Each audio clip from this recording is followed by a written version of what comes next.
Rise up!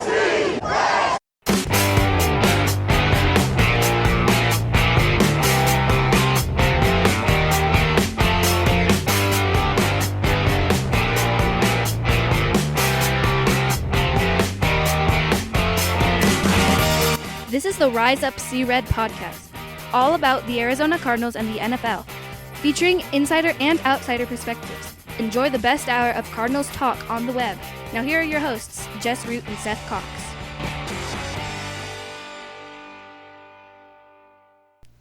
Hello, Arizona Cardinals fans, and welcome to the latest edition of the Rise Up See Red podcast, episode 305, our 2021 mock draft episode. It's draft week. I'm your host, Jess Root from CardsWire.com, and Seth Cox, my co-host from RevengeOfTheBirds.com. We are here as always, and this is, I think we've been doing this show since probably 2014. With the NFL draft happening this week, it is time for us to take our shot at mocking the first round of the draft, Seth. And this year, I mean, the first two picks are locks, we think, but does it feel like, do we know less this year than we've known every other year? Yeah, I think we do, and a lot of that is that there's just been no contact with teams.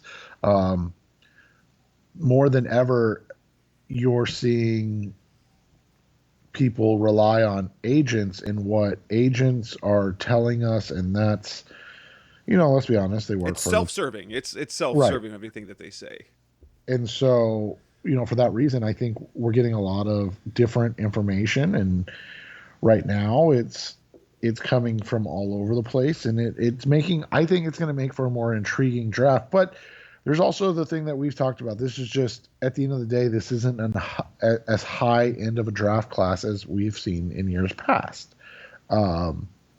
There's not the elite talent at the elite positions that we've seen in the years past outside of quarterback. And so, whether it's edge rusher, whether it's offensive tackle, whether it's cornerback, you don't see those guys as highly rated as maybe years past. So it's a little different. And then again, just because of the state that we're still in within the pandemic situation, you're seeing, you're not as involved or intrigued with what's going on. Now, what we're going to do tonight in this episode, it's recording on a Tuesday night. We'll get this posted. I'll try and get this posted early Wednesday so that everyone gets a chance to listen to our picks and our projections before the actual NFL draft on Thursday. So you can torch and pitchfork us with our picks, or if you wait till after the draft and you listen to it, then you can just laugh at us and how that goes. We've had some fairly accurate ones before, mock drafts aren't ever really accurate, but we've nailed Cardinals picks in years past, and so we'll kind of see what that is. The way we'll do this mock draft is like we've done in years past. We're not alternating picks like Seth and Justin show, the original Draft Breakdown podcast, their free episode this week. They alternated picks for their mock draft. We've seen like Mel Kiper and Todd McShay alternate picks for mock drafts. What we do every year is we both do our own mock draft. Now we actually know what we see each other's mock drafts beforehand. But we'll get a chance to kind of see each other's reasons for the picks, and hopefully you guys benefit from that. Mock drafts are kind of fun, though. At this point, I'm tired of them. It's always about the week or the week of or the week before. We've kind of hit saturation point, and I think we're there right now. So let's go ahead and get started. Let's start off with the first pick. We've got Jacksonville up for the number one pick. You and I both have Trevor Lawrence going first overall. And there's going to be no surprise. This is even less of a surprise. There's even less of a doubt than when the Cardinals took Kyler Murray first overall, because, the Cardinals managed to make it somewhat intriguing. Will they move on from Josh Rosen? Will they keep Josh Rosen and then go with Nick Bosa?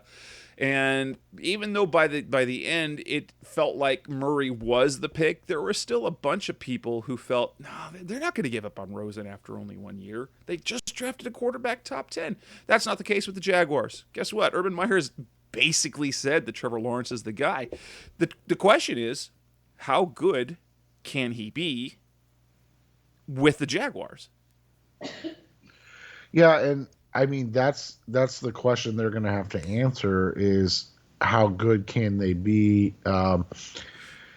When you look at what he is as a prospect, he's one of the cleanest prospects we've seen in years. I mean, he's basically, since he stepped on the field at Clemson, been the guy in this draft, and then he's really never wavered from that spot, which is, I mean, in the internet age, it's really unheard of to not only be that hyped, but then to live up to the hype. To see a guy go through the entire process of, 3 college football playoffs, winning a national championship, being runner up as a sophomore, basically to do almost everything you can do in college football. It's just crazy to see the living up to the expectations. And what's even crazier is that the guy that was ranked second behind him is in this draft too and has basically done everything as well except win a national championship. He got his team to a national championship. He just never won one. So it's crazy to see in the internet age where we're learning about these kids when they're 15, 16 years old, to see them live up to the hype and get to where they are. Now it's obviously the next step, and for Lawrence, that's going to be, can he and Urban Meyer kind of carry on their legacies? I mean, these are two of the most hyped coach and players I can remember coming out, and they're coming into the NFL together. They're going to a situation in Jacksonville, which has been an incredibly difficult situation to see success in. Obviously, because you got one good year out of Blake Bortles. They really have, that is as bad a situation in terms of history with quarterbacks to try and elevate a franchise. And if Lawrence, we've seen, but what I find interesting about Trevor Lawrence is this. A year ago, with a prospect like Joe Burrow, and we saw him come in and really do well. So we've seen the last 2 years, the top pick in the draft, and Kyler Murray and Joey Burrow come in and really meet and exceed expectations for all the high, for teams where they were stepping in day one as starters, and they did not disappoint in the least. Lawrence, can he do the same thing? And he was a guy that's a lot of these draft experts, like I think Todd McShay had Lawrence come out a year ago, he would have been head and shoulders above even Joey Burrow, which really that really says a lot with the type of prospect it is, because the year that Burrow had was insane. And Lawrence didn't, he wasn't eye-popping this past year. But the thing is he's played at a high level for so long.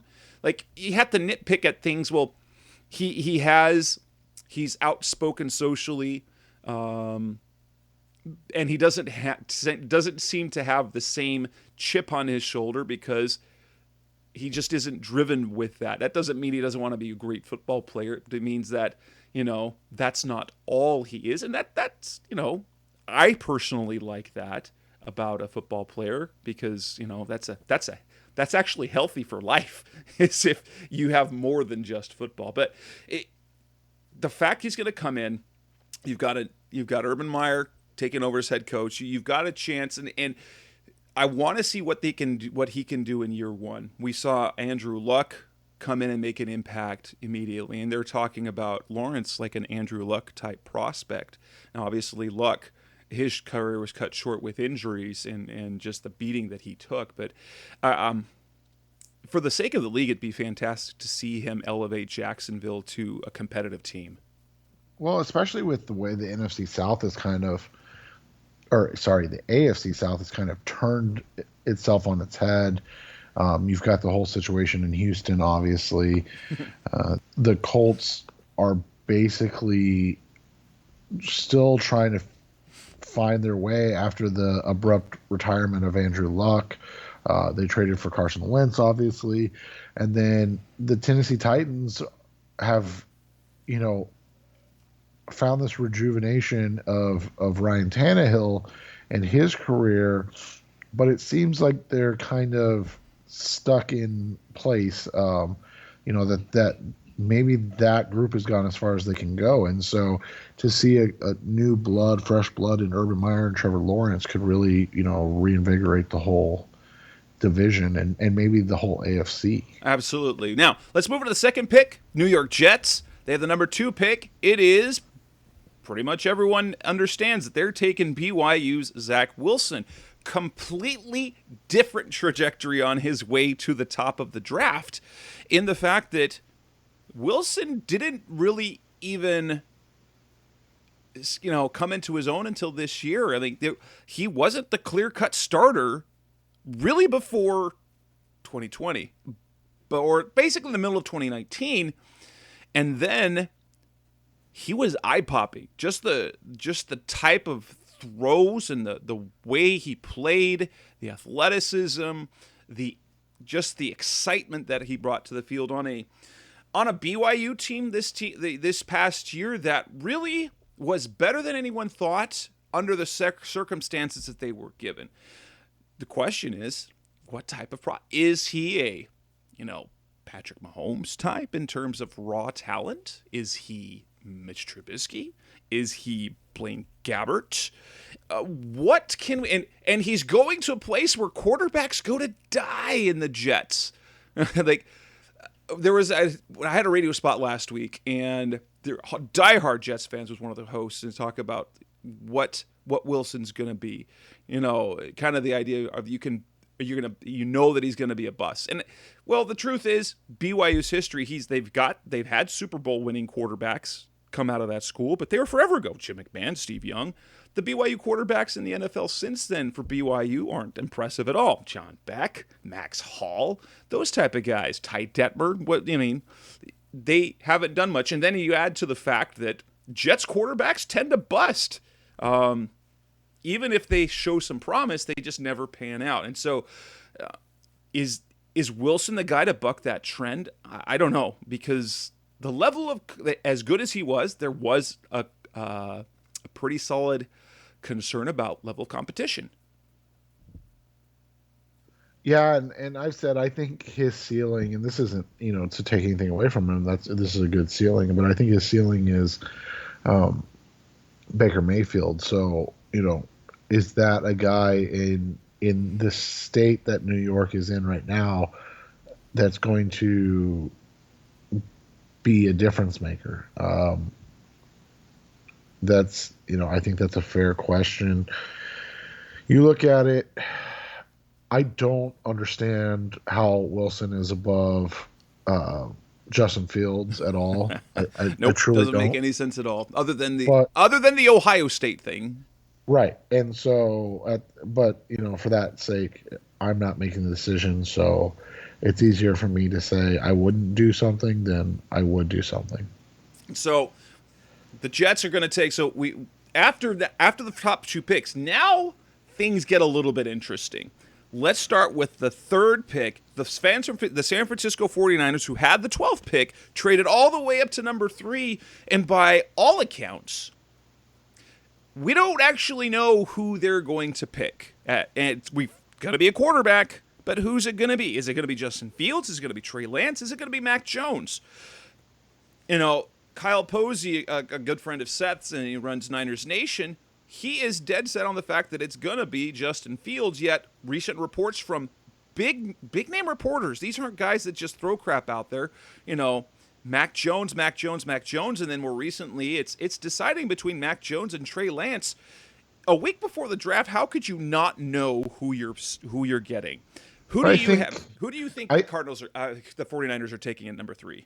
I think it's one of those situations, and this is just a conspiracy theorist I think it's just one of those situations where they absolutely know who they're taking. But the NFL has made it where it's like, well, the first 3 picks can't be basically known going in. So let's create some drama surrounding it. As you said, the Cardinals, a couple years ago with Kyler Murray, last year, it was Joe Burrow, and then it was, a lot of questions. And so I think going into this year, you really didn't want to have the first 3 picks known. So that being said, I went, and Kyle's not hedging or anything like that, but he said all along it was going to be Justin Fields or Trey Lance. He still thinks it's Fields, but he definitely kind of understands the Lance love at this point. So I don't think there's any way it's Mac Jones. So when I'm wrong in a couple days, you can yell at me, but I'm going to go with Trey Lance here. And I'll say this. For the type of quarterback, and this is something I heard from Kyle Madsen over at Niners Wire from my network, and if you're looking at the type of quarterback in terms of skills and type of offense, Lance is the guy that fits. Obviously, Justin Fields is the guy who has the best resume by far. He's big, he's strong, he can throw, he played against great competition, he started for a long time. I don't understand why. I honestly don't. But Trey Lance is more pro-ready. He's done more of those pro concepts, especially what Kyle Shanahan does under center, play action. He did a lot of that at North Dakota State. And so in terms of offensive concepts, adding to the fact that he has a really high upside, he plays well off schedule, and so he gives you that Patrick Mahomes type effect, a Kyler Murray effect, those types of the athleticism and the playmaking and the off schedule big plays. That said, my pick, I'm as much as maybe it's just me in part trying to manifest this into existence.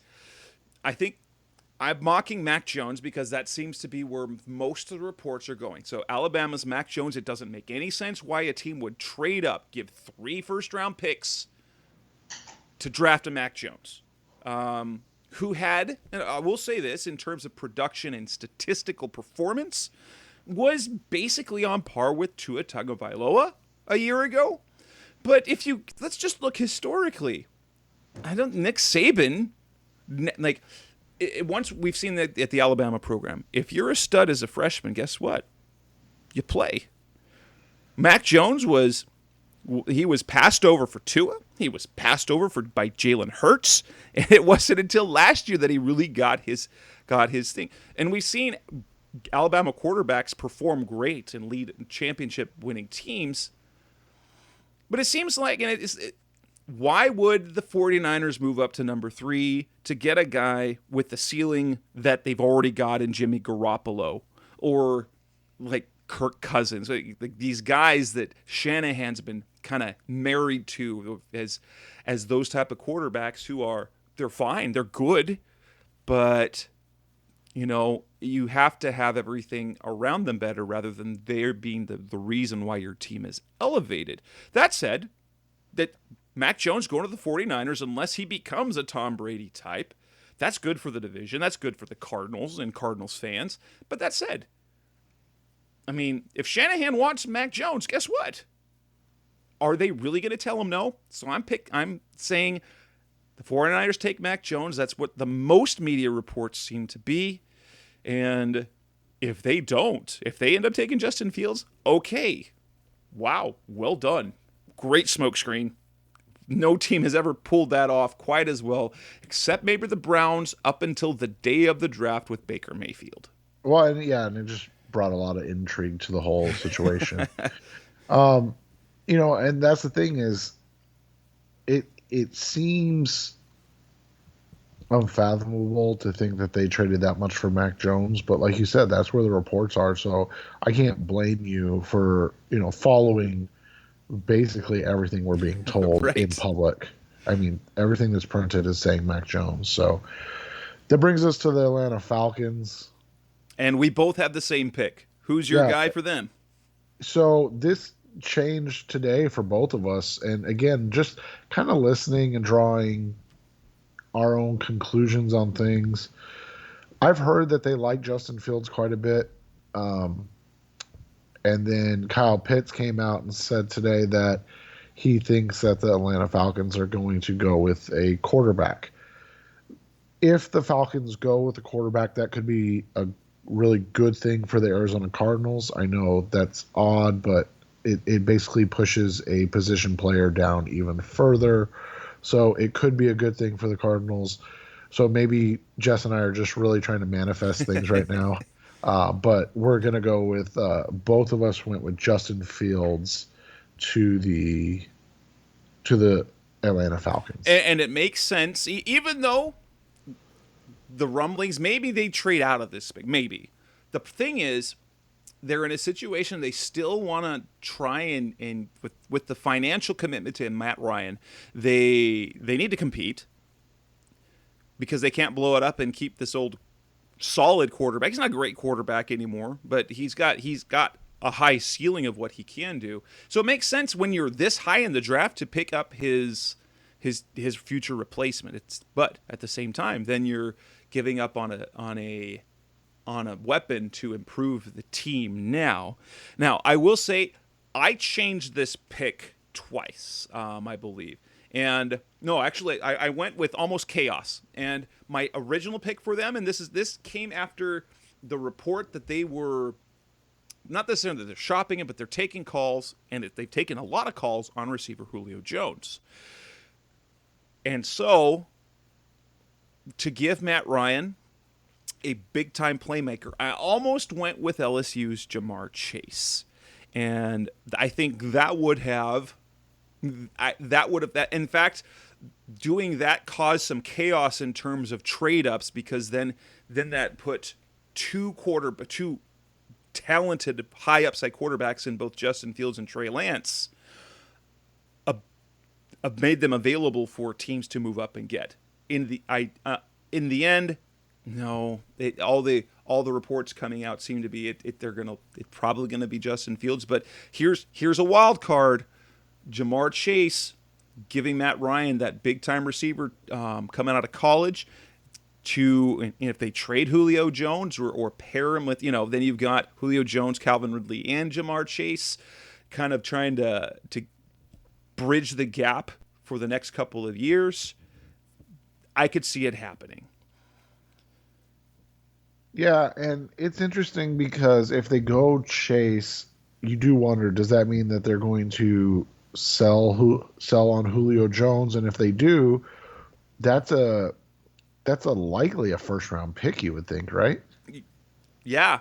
Well, I mean, because his salary is super palatable. It is, but the thing that you have to realize is that a team trading for him likely knows that they cannot just pay Julio on that salary. Kind of like the Cardinals situation with DeAndre Hopkins. Part of the reason they got him without giving a first-round pick is because there was the understanding they're going to give a big extension.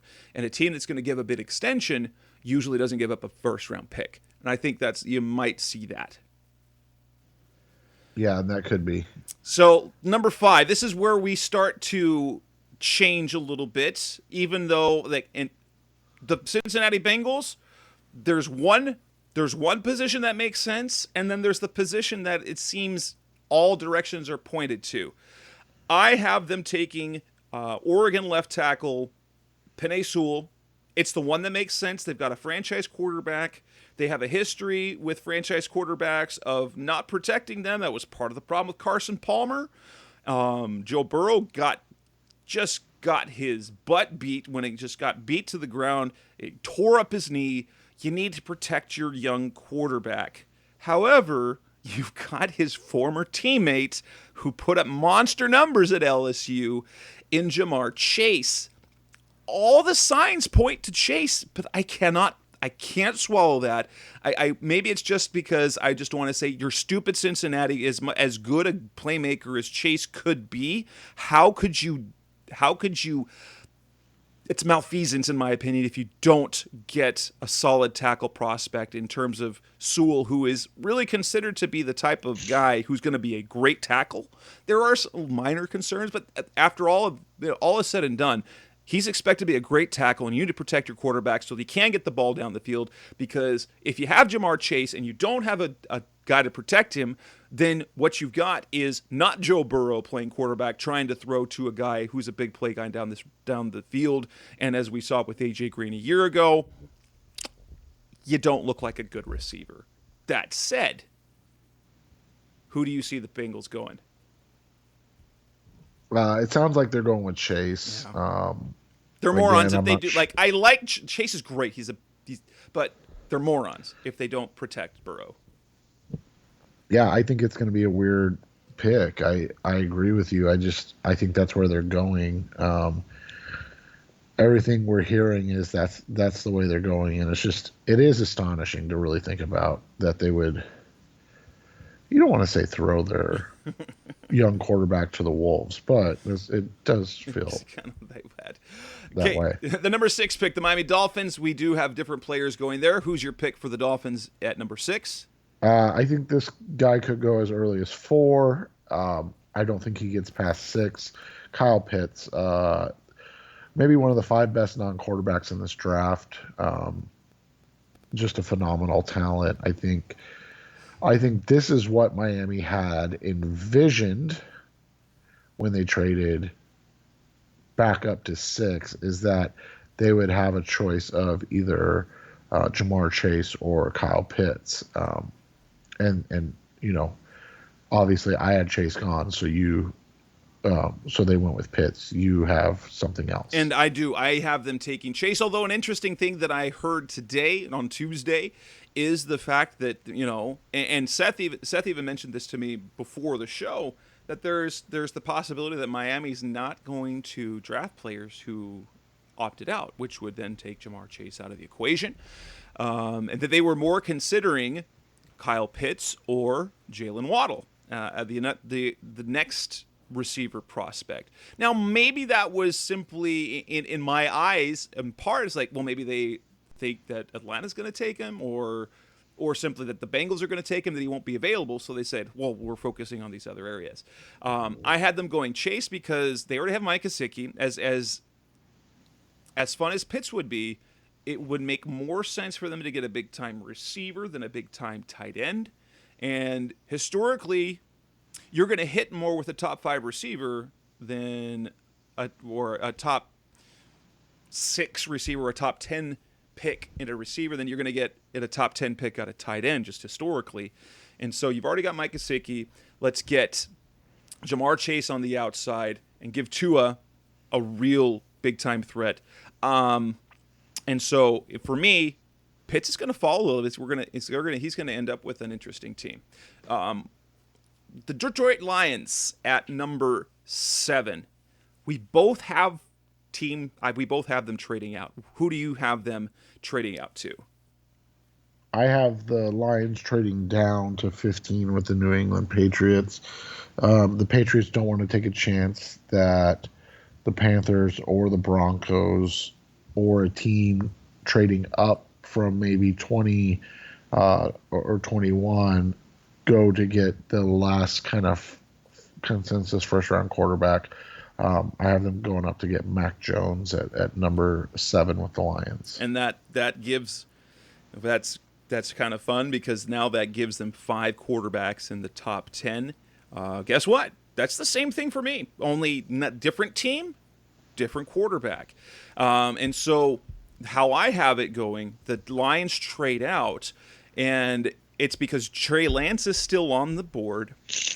The Denver Broncos move up 2 spots, and they're saying, well, why'd they do that? Well, that's because in this scenario, the New England Patriots are also calling to trade up, which honestly makes more sense. In my first version of this mock, it was Justin Fields who was right here, and so the Bears traded up to get Justin Fields. When I did this, I have it so the Broncos and Patriots are both trying to move up to number 7, and I don't know what the price is going to be, but here's the thing: the Lions take the 9 pick because it's a higher pick, and it still allows them to hit their top target, well, one of those big time playmakers at receiver or tight end.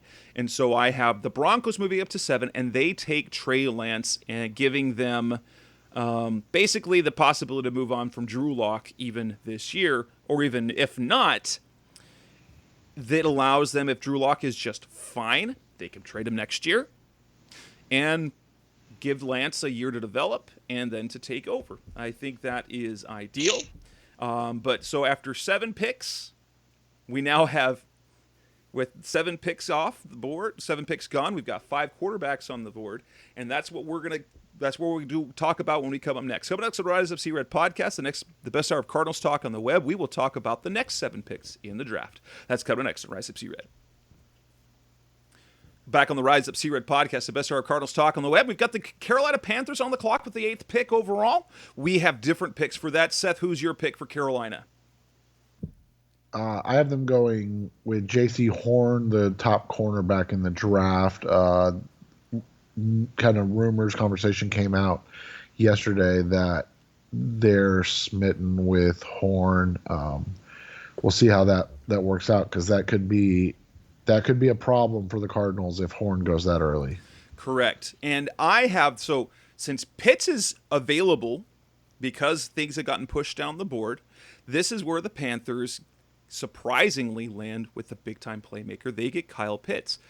If you didn't know, who the top tight end is on their depth chart right now? That would be Dan Arnold and his 31 catches last year. They signed Arnold to a 2-year deal, formerly the Cardinals, 2 years, $6 million.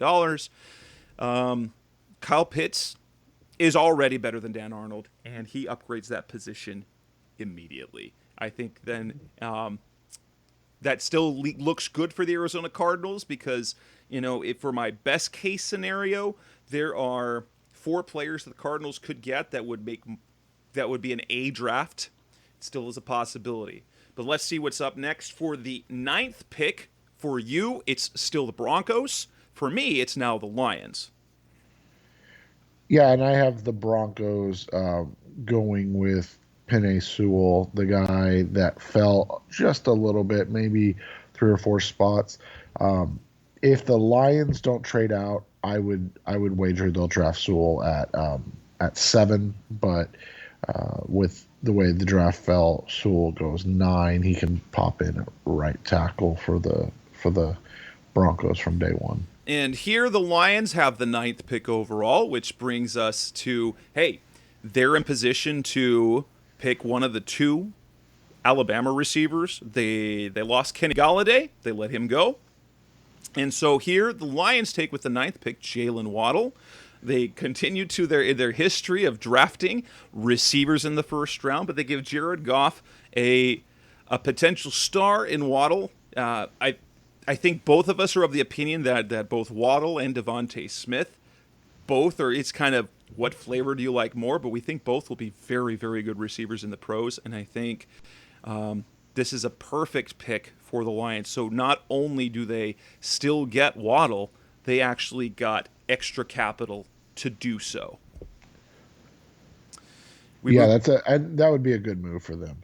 Number 10, we have the Dallas Cowboys going in the same direction. Only for you, it is the 2nd cornerback off the board, and for me, it is the 1st cornerback. We have them taking Patrick Surtain the 2nd out of Alabama.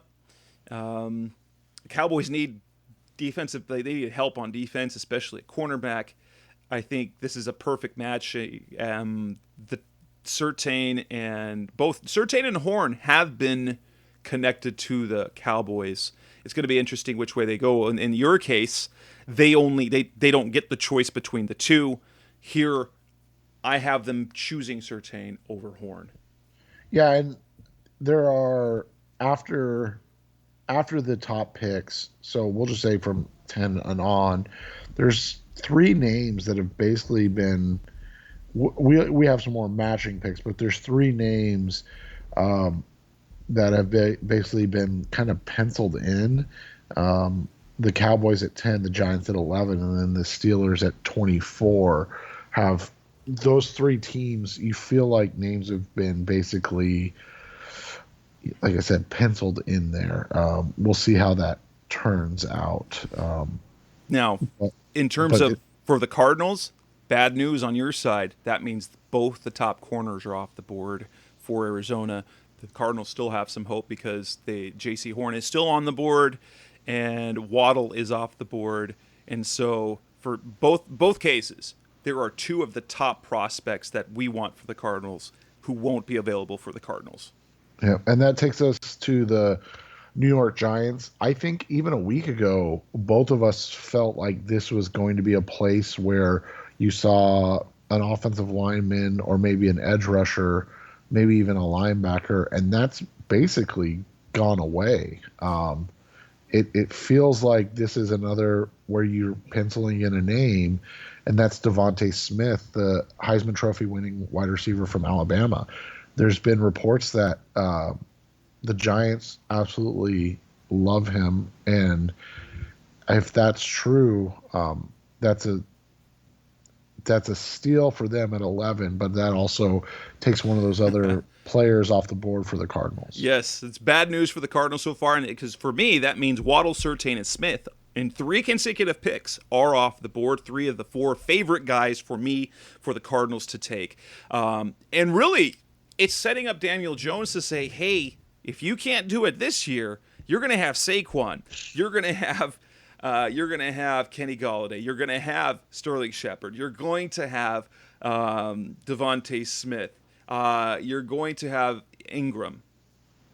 If you can't make that work, okay, maybe you're not the guy. But that you're giving your young quarterback a chance. They added Andrew Thomas last year. They did make some investments on the offensive line a year ago. And so it's basically Daniel Jones, do your thing. We've done everything we can for you to be successful. And that brings us to the Philadelphia Eagles, who they traded back from the 6th pick down to number 12. Unfortunately for Cardinals fans and for what we want to see for the Cardinals, both of us have the last top guy going to Philadelphia. I've got J.C. Horn, the cornerback out of South Carolina. Philly badly needs defensive help, especially in the secondary. He adds basically everything you want in a cornerback. I like Surtain and Horn equally, basically. I think Horn might be a slightly better fit with the Cardinals, but either one of those guys, you're getting a great cornerback. He's going to help the Eagles. And that takes, so in 4 consecutive picks, my 4 favorite picks for the Cardinals, all gone. What about you? And I had them going Jalen Waddle. It's actually astonishing. We lament the Arizona Cardinals and Steve Keim and what he's done.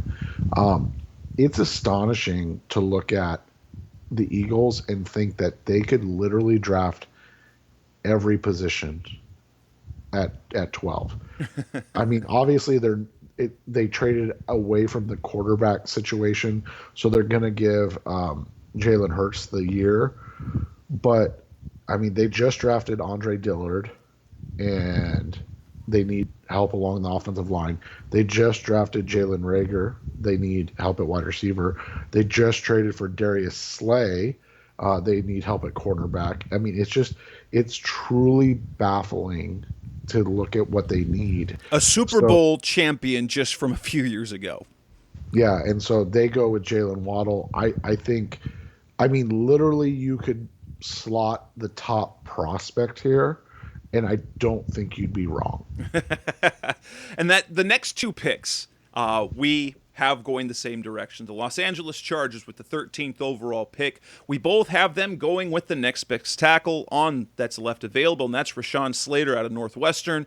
Though, if you talk to a few people, whether that's Daniel Jeremiah, Sully Chiefs, who was on your show, on the original Draft Breakdown podcast, and Slater who might be the best tackle prospect in the draft, falls to the Chargers. I even, in one version of this mock, I had the Chargers trading up to get him. Yeah, and I don't think that would be a bad thing. I think that would actually be something that we could see come to fruition if quarterbacks are off the board and maybe the Broncos, sitting at 9, you go get him there. If you're the Chargers, he's that good. He's worth it. And they need a guy to protect Justin Herbert. So well, and you and I were discussing today. Chris Sims' mock draft had the Cardinals taking Christian Barmore, which is fine. I mean, it is whatever it is. But they had them passing on Rashawn Slater, and I would truly be baffled if they did that. Slater's among the guys. I mean, we mentioned the 4, the 2 corners and 2 wide receivers. A guy like Slater would be in that mix if he was available. I just don't think he is going to be. And with the 14th pick in the NFL draft, the Minnesota Vikings, we have them going the same direction. That's the next offensive lineman off the board, USC's Elijah Vera Tucker. Depending on how you view him, is he a tackle? Is he a guard? How do you see the Vikings using him moving forward? I think that's why he's the best fit for the Vikings, because they can develop him where they feel like they need him, and he works the best, because they truly do need help at guard and tackle.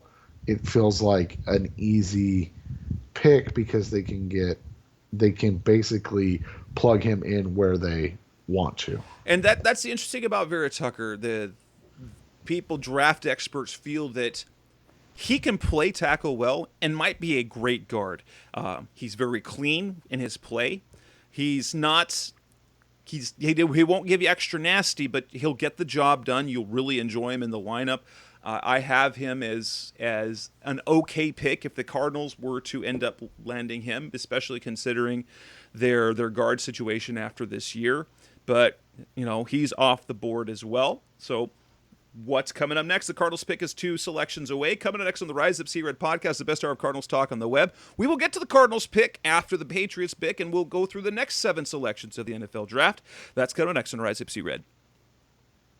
We're back on the Rise Up C-Red podcast, the best hour of Cardinals talk on the web. Next up, number 15 overall. I mean, for Seth, this is not the this is not the New England Patriots, but rather the Detroit Lions, who traded out of the pick as the Patriots went up to get Mac Jones at number 7. For me, it is still the Patriots because the Broncos bested the Patriots in a trade offer up to number 7 to get Trey Lance. So who do you have the Lions ultimately getting with the 15th pick? I have them going with edge rusher Kwity Paye. The Lions are another one of those teams that could just go anywhere.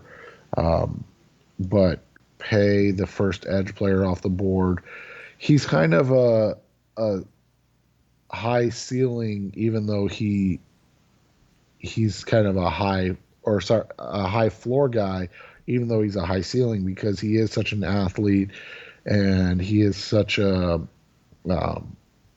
workhorse. They've got Trey Flowers, who they paid a ton of money, and Romeo Okwara, who they like there, but they could use young and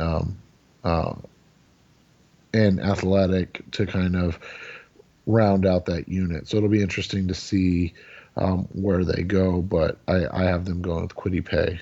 And I have the Patriots ending the fall of talented Penn State linebacker Micah Parsons. He lands to the Patriots at number 15. He will help Bill Belichick in his defense. It's interesting, so we've seen him come from Parsons in early mock drafts, was considered, top 5 player. And maybe had he played this last season, it would have been the case. But he falls a bit, and he lands into a great situation, because if there's someone who knows how to get playmakers defensively to make plays, Bill Belichick does exactly that. Parsons is a good fit, and it keeps the Cardinals from having to consider taking another linebacker in the first round. Which leads us to the Cardinals pick at number 16. I have them trading, and you have them staying. Who is your pick for the Cardinals?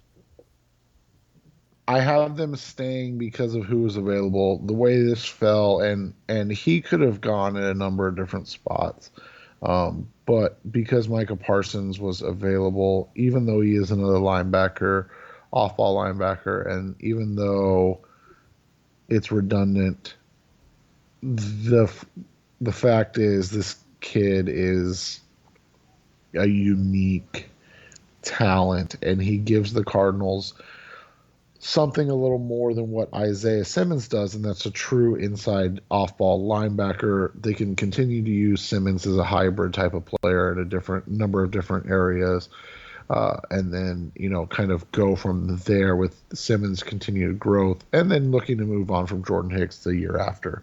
And Parsons is interesting because while according to what we heard on local Arizona sports radio from John Gambadoro, is that the Cardinals don't view Parsons necessarily as that Mike backer. They view him as an Isaiah Simmons type player. Now, however, he could fit, because if you decide to use Simmons at multiple spots, so potentially talking even this year, Jordan Hicks, you take him off the field in passing downs. You put Hicks and Parsons in at the linebacker positions in base, with Isaiah Simmons playing a safety role. And then you slide Parsons over to play Hicks' position in nickel, and Simmons down to play linebacker. Bring in Jalen Thompson to play coverage. Yeah, I think it would work. However, in my case, their top four targets are off the board, and so instead of settling on something that they're not necessarily convinced of at number 16, the Cleveland Browns come calling, because there is a linebacker they have their eyes on, and the Cardinals trade all the way back to number 26. So they drop 10 spots, whatever the cost. Maybe it's the Cardinals, who don't have a third or fourth round pick, will recoup a couple of picks in moving down that far. And the Browns move up because they want if you want to say the more modern version of Dejon Buchanan, in Notre Dame's Jeremiah Owusu-Koramoah, and they add him, knowing that the Las Vegas Raiders have their eyes on him, and so they leapfrog the Raiders to land JOK, super athletic, hybrid type linebacker out of Notre Dame, who has more linebacker experience than Dejon Buchanan did, who did not play linebacker at all in college. Yeah, and he would kind of round out that Browns defense, and I've had a couple people actually unprompted ask me if I've heard anything about the Browns calling the Cardinals. So that kind of jives with what we're talking about, is that they understand that they probably have to get in front of the Raiders to get JOK. And if that was to happen, the Cardinals may be able to take advantage. The question becomes, and you made the trade, so the question becomes, and you and I both wrote about it, is, do we think that the Cardinals are going to get what we would call, quote unquote, fair value for the pick, for the trade down? Or is this going to be a situation where Steve Keim, maybe he doesn't get the extra pick? He still gets, a third rounder this year, but maybe he doesn't get a third next year. Or maybe he only gets a fourth next year because of how many teams are looking to move back in this draft. That's a possibility.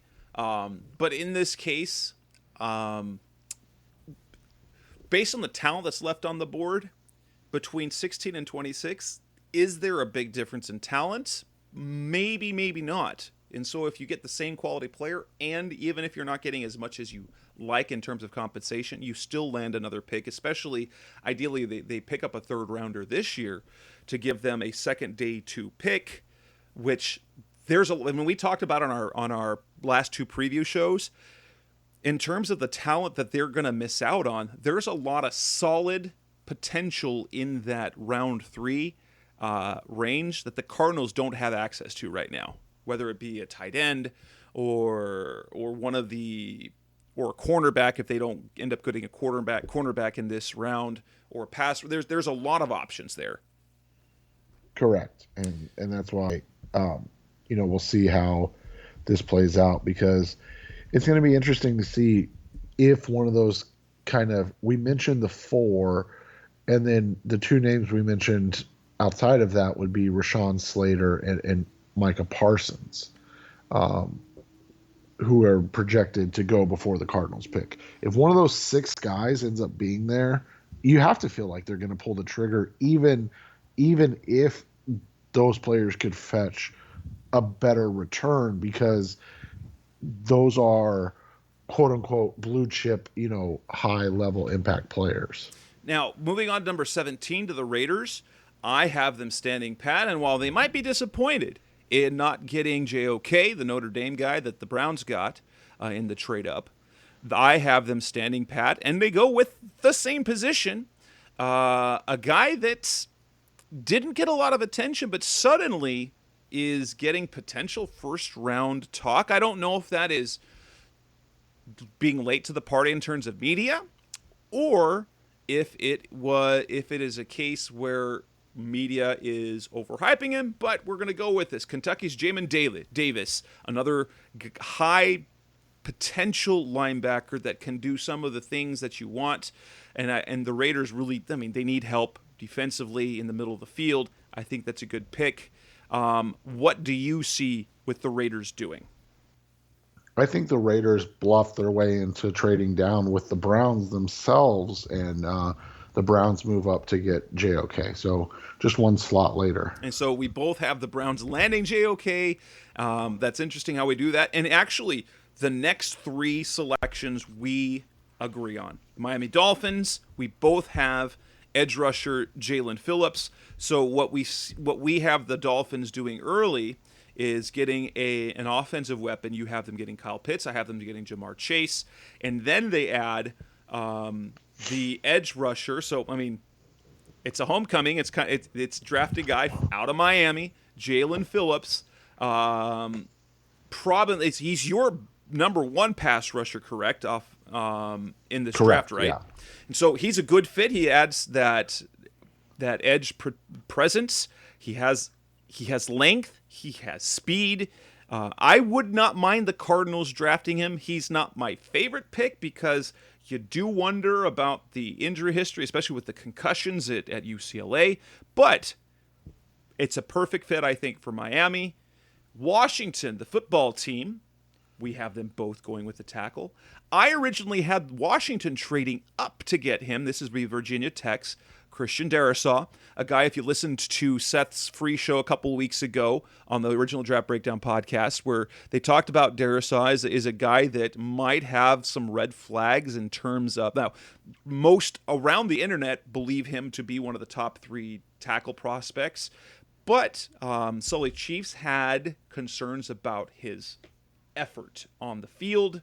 And so, but we have Washington going with the tackle. Makes sense at that spot. What was your thinking for the Washington there? Washington's one of those teams that can go a number of different ways, and I just went with the guy that can play left tackle, more consensus left tackle in the draft scouting world over the guy that we both have going next to the Chicago Bears to play right tackle. And that would be Tevin Jenkins, one of Seth's favorite linemen. He would not mind at all the Cardinals taking him.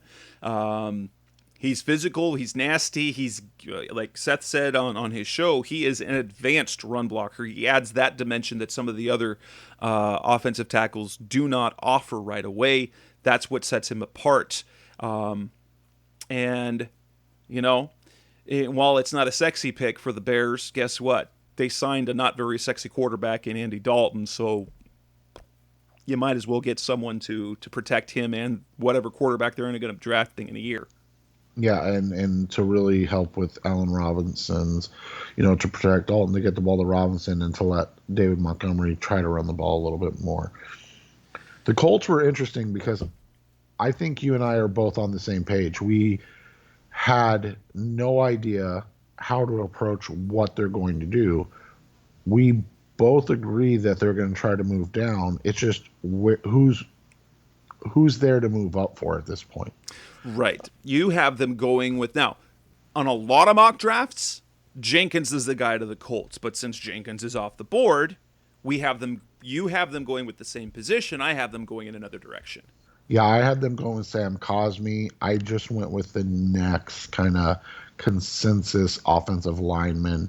Cosmi and the another guy that I have going in the first round, Alex Leatherwood, offer a little ability, flexibility wise, positionally. So I think that would make them the top choices there. I just the Colts are a really tough one to pin down right now. And me, instead of going on the offensive line, because in terms of pass rushers, only one has come off the board for me. I have them going the direction of defense, which is actually it's one of their weaker areas. As good as they are defensively, they do not have a dominant edge presence, and they go with George's Azeez Ojulari. And so they address the defensive side of the ball, adding strength to their strength. I think it will give them an added dimension that they don't have. And coming up on the Rise of Sea Red podcast about our Cardinals talk on the web, we go to talk about the next 7 picks. So the Titans, Jets, Steelers, Jaguars, Browns or Cardinals, or actually Raiders, Cardinals, Ravens, and Saints. That's coming next on Rise of Sea Red. We're back on the Rise of Sea Red podcast, the best hour Cardinals talk on the web. The Tennessee Titans are up next with the 22nd pick. We both have them going to defense, and it's necessary because Tennessee's defense was terrible last year. Who's your guy? I went with the first defensive lineman off the board, Christian Barmore, and that is a tough one because they've got a lot of needs, but I think improving just their front 7 on the defense is key, and Barmore gives them that. And I have them going, since they lost Malcolm Butler, now an Arizona Cardinal. The Titans are going to take a chance on Caleb Farley, the uber-talented, uber-athletic Farley out of Virginia Tech, who's coming off of back surgery. It's interesting, kind of the talk, because his agent expects him to go top 20. Recently, the report came out that he might fall out of the first round, but isn't necessarily going to. The fact he opted out this last season added to the back surgery. I personally, based on what I know about the back surgery, what he said, I would be comfortable with the Cardinals taking it at number 16 overall. I understand where the concerns are. However, Tennessee needs help, and I think they're going to go with the upside, and they're going to bet on him coming back. Farley is a guy I really like. In terms of what he adds, in terms of that cover skills, he adds an element that we saw from Patrick Peterson in his early years, in his prime, his ability to recover and make plays on the ball. And so he adds a really high end. So they could get an absolute steal if he were healthy, had not opted out. In that case, and what we would have seen is him going. He'd be one of the top cornerbacks off the board, but he falls to number 22 for me. Yeah, and it'll be interesting because I don't think, after a report that we saw on Monday, or I don't think he goes in the first round. There's been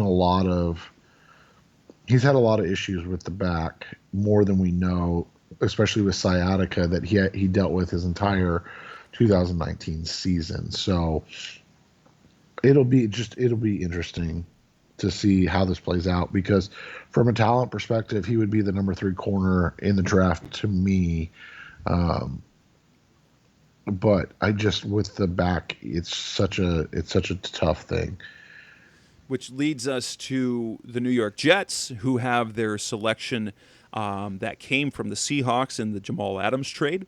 We both have them going with the same player, Northwestern cornerback Greg Newsome II, with the addition of Robert Saleh, former San Francisco 49ers defensive coordinator, there now as head coach. You know that he wants to shore up that team defensively.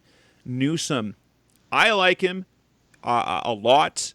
Obviously, the 15 missed games in his 3 seasons at Northwestern is a question mark, but in terms of ability, he might be one of the funnest players to have because he's a villain type cornerback. He's a villain type cornerback for opposing teams. He's the type of player that opposing fans will hate because he is a nuisance.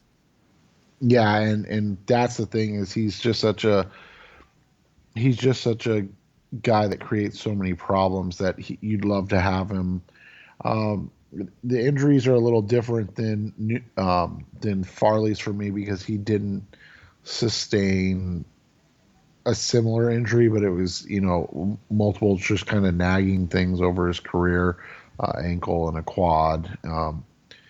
Those things happen, but I definitely do understand the concern and why he might go a little lower than what I would be comfortable taking him, including at 16. The Pittsburgh Steelers at number 24, we are in consensus. And it seems to be the consensus across the internet that the Steelers are going to try and replace James Conner with a stud of a running back in Najee Harris. A guy I am perfectly honestly, I'm perfectly comfortable if the Cardinals take him at number 16. I think he's going to be that good. I think he's that safe a prospect and that high-end a prospect. But he falls to 24. Unfortunately, that goes a couple of picks before the Cardinals selection in my case as they traded down to 26. So Najee Harris, first running back off the board to the Steelers, but it feels like that's what everyone expects. Yeah, and I'm with you there. It seems like it's almost in pen at this point, which is odd for a 24th overall pick. The Jaguars come up next at the 25th pick, as this is the pick that they got from the Rams in the Jalen Ramsey trade. After they got their franchise quarterback in Trevor Lawrence, I have them going with a big weapon, speedy, very promising, and that would be Terrace Marshall out of LSU, a guy who kind of was an afterthought until this last season when Jamar Chase opted out, and then he was great. And then his pro day showed off the numbers, his athletic testing, in this year of the fastest draft class ever. But they add the offensive weapon to give Trevor Lawrence, since they've already been spending money on the offensive line. And so they add quarterback and receiver, some rapport and some chemistry that they can build for years. Yeah, and I have them trading down just a little bit because as soon as Harris goes, I think that's going to trigger something for the Buffalo Bills where they can't sit and wait, and they go down and get or they go up and get Travis Etienne. There's been reports that they really like Etienne and they're going to make an effort to go get him in a trade or in the draft in the first round. So if Harris goes at 24, I could see a scenario where they're the team that trades up because they don't want to miss out on both Harris and Etienne in the draft. The next pick at number 26 previously belonged to the Cleveland Browns, but in this scenario, neither one of our drafts has the Browns here. Seth has the Raiders at number 26, and I have the Cardinals. So the Cardinals are up for me. Here, we both have the same player going at number 26, although it is to different teams. Who's your guy for the Raiders? Yeah, one of my favorite players in the draft, I think a guy that can be a star is Zaven Collins. It'll be interesting to see what NFL teams think of him and where they deploy him. There's some concern about his size being too big to play as an off-ball linebacker. We've heard through the grapevine that the 10 pounds he's added might be at the request of a specific team. and from what we're hearing, so Zaven Collins is the guy for the Cardinals. It's interesting because it would be, and Seth had the Cardinals taking Micah Parsons. So this is now the fourth time since 2014 that the Cardinals have used the first round pick on a guy that they want to play linebacker. Well, that they used to pay. So it was 2014, Dale Buchanan was a safety. They moved to linebacker. They took Hassan Reddick in 2017, moved him to linebacker. Then they took Isaiah Simmons last year, a guy who played more linebacker over the career at Clemson, but was mostly a defensive back. Move him to linebacker, and now I have the Cardinals. And if you listen to Arizona Sports Radio, Arizona Sports 98.7, John Gambadoro listed Collins as one of his 5 probably locks for the Cardinals to draft, wherever that might be.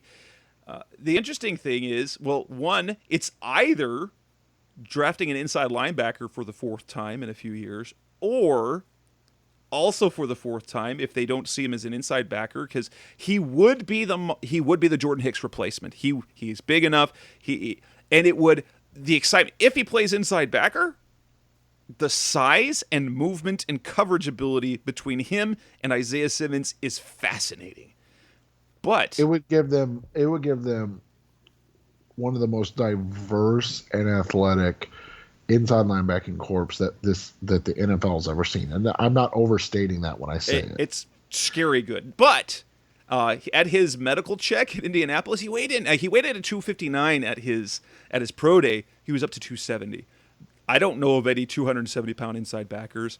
And we've heard, was it Tony Pauline that said that the Cardinals actually really like him as a pass rusher. He does have the body, frame, and athleticism that matches an outside linebacker position, but he really hasn't been a pass rusher. Potentially, you could use him as the Devon Kennard type player. That said, you're either using a first-round pick on an inside linebacker for the 4th time, or you're using a first-round pick on a guy whose position you are changing, which is weird. We think Collins is going to be good, but use him at inside backer instead of trying to make him something that he's not. Now, he himself has said that whatever position that he's asked to play, he wants to run and tackle and run and cover. He doesn't necessarily feel that his skill set is best if he's just moving forward trying to get to the quarterback. If they deploy him as the drop backer in base, okay. I think that's a good fit for him. Except, do you want to use a first-round pick on a base player who right now would play 2 downs? That's the question. Yeah, it's an interesting one too, and so that's where this all comes from. This stems from is what is going on with Collins and how does he fit into what they want to do.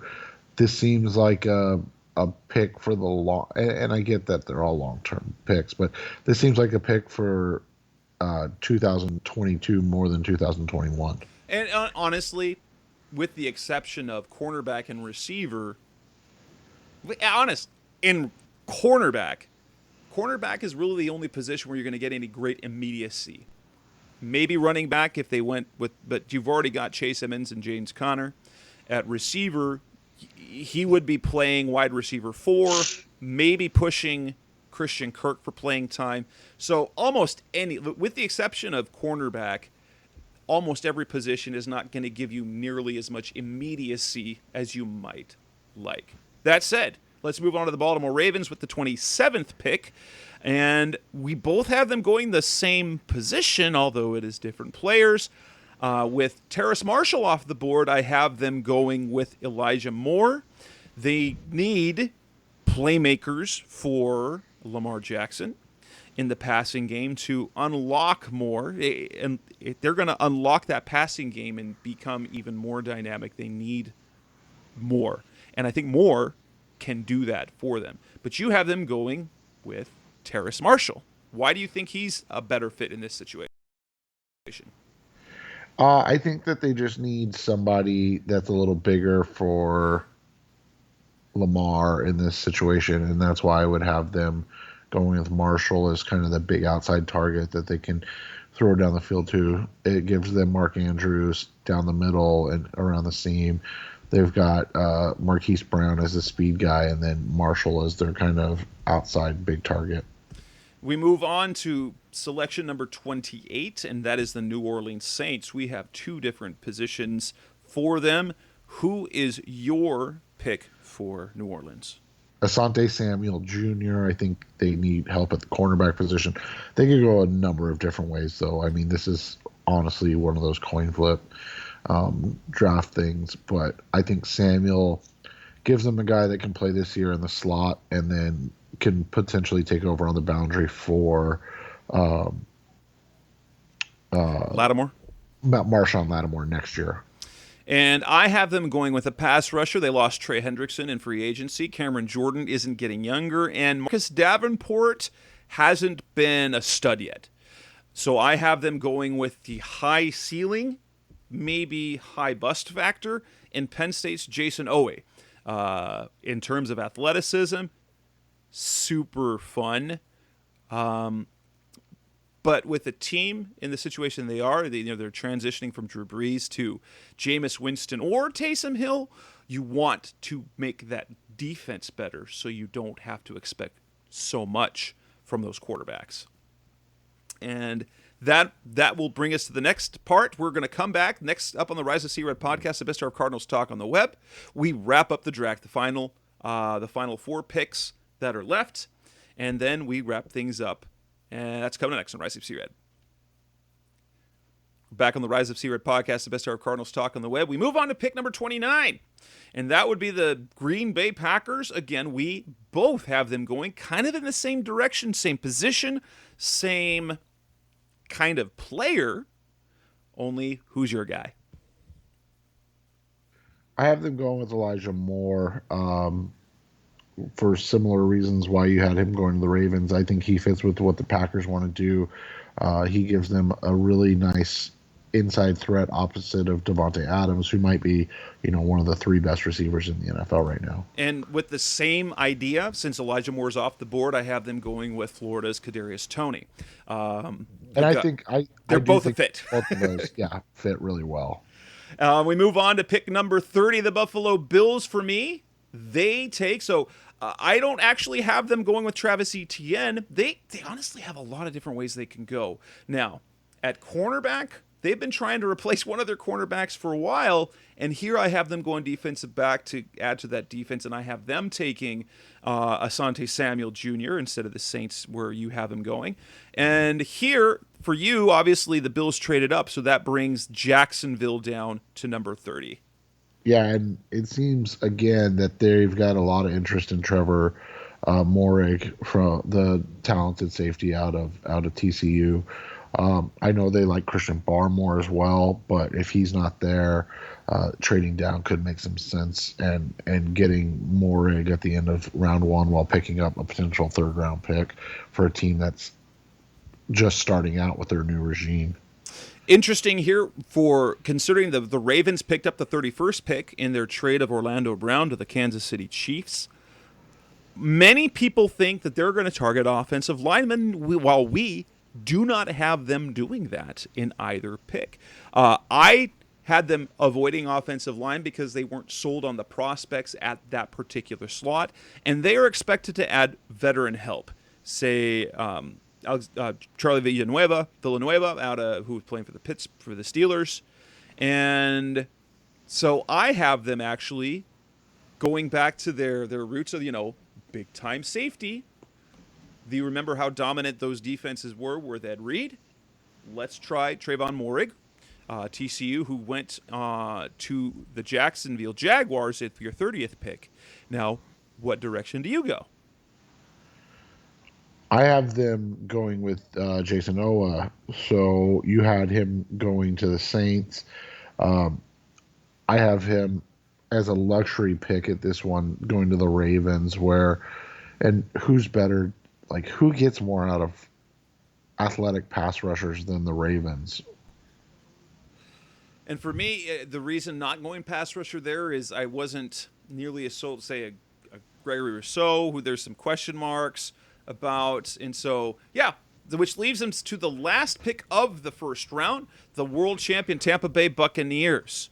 Two different directions. You have them going on the offensive line. Who's your pick for the Bucs to round out the first round? Alex Leatherwood. They had some injuries along the offensive line. That's really the only thing that's going to derail them from going back-to-back this year as they return all 22 starters to their already loaded team.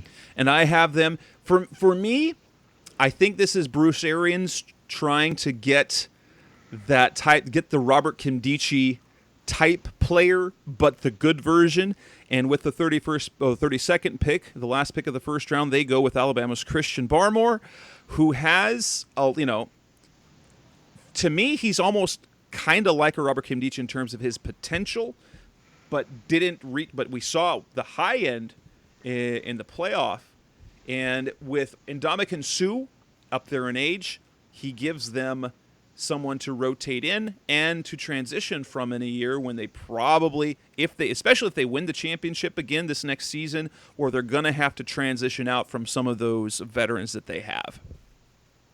Yeah, and that's the thing is they're so loaded that they can just take whatever position they want to kind of get ready for their continued growth. And you could also see them taking a receiver here, especially as they've got Godwin on the franchise tag. Yeah, and they have not brought back Antonio Brown yet. And there's a receiver is very possible there. So there we have it. We've got 32 picks. The first round is wrapped up, and the next time we're beyond, we'll actually have picks for the Cardinals to talk about. We will break down the draft and the Cardinals selections and what went on in the draft. And with that, this ends episode 305. That's Seth Cox. I'm Jess Root. Of course, find us on social media. You can find us anywhere in terms of podcasts, but let us know what you think of the drafts that we put together. Are we crazy? And compare it after the fact. See where we went completely wrong. Say where we got it right. Again, thanks for listening. That's Seth Cox. I'm Jess Root. We'll be back again next week. Thanks for listening, as always. Thanks for listening to the latest edition of the Rise Up, See Red podcast. Listen to previous episodes and subscribe to the show on Apple Podcasts, Stitcher Radio, Audioboom, or many other podcast platforms so shows are delivered directly to your mobile device. Please give the show a 5-star rating and always support the sponsors who support the show. We'll be back soon for the best hour of Cardinals talk on the web. Rise up, Red Sea, be Red, See Red, and of course, Rise Up, See Red.